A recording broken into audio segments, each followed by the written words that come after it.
Ndiye Yesu mununuri, mujikunuri wakandida, kunyange ndisatsinda muziwa, akandiratiza rudo rwake. Yesu ndinomuda, ndinomutenda, nezwa akanditira, akapa upenyu wake pamuchinjikwa, akarovererwa nekuda kwangu. Akavigwa mukuva, asina zuva rechitatu akamuka, kuratiza simba ra Mwari, rinokunda rufunde kusinga mberi. Nasi ndinofara nekuda kwezvakanditira, upenyu hwangu hwajeka, ine upenyu kuburikidza naye. Jesu ndiye tariro yangu, anondichengeta mazuva ese. Zita rake Jesu rine simba,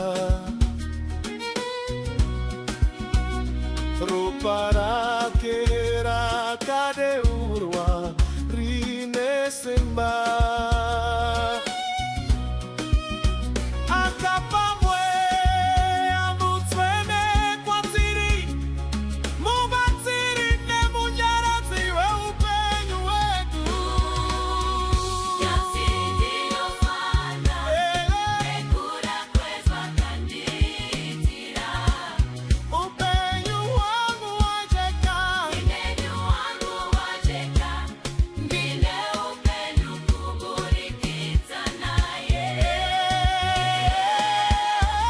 Jesu ndiye tariro yangu, Anondichengeta mazuva ese.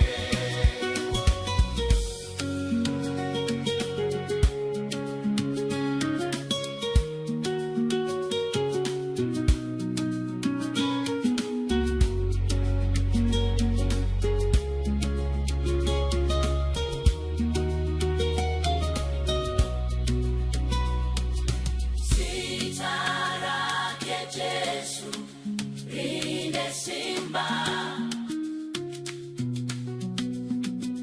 ropa rake rakadeurwa rine simba, akapa mweya mutsvene kwatiri, mubatsiri nemunyaradzi weupenyu hwedu. nasi ndinofara nekuda kwezvakanditira, upenyu hwangu hwajeka, ndine upenyu kuburikidza naye. Jesu ndiye tariro yangu, anondichengeta mazuva ese. Ndiye Jesu mununuri, mudzikunuri wakandida, nekusingaperi ndichamurumbidza, ndiye Ishe weupenyu.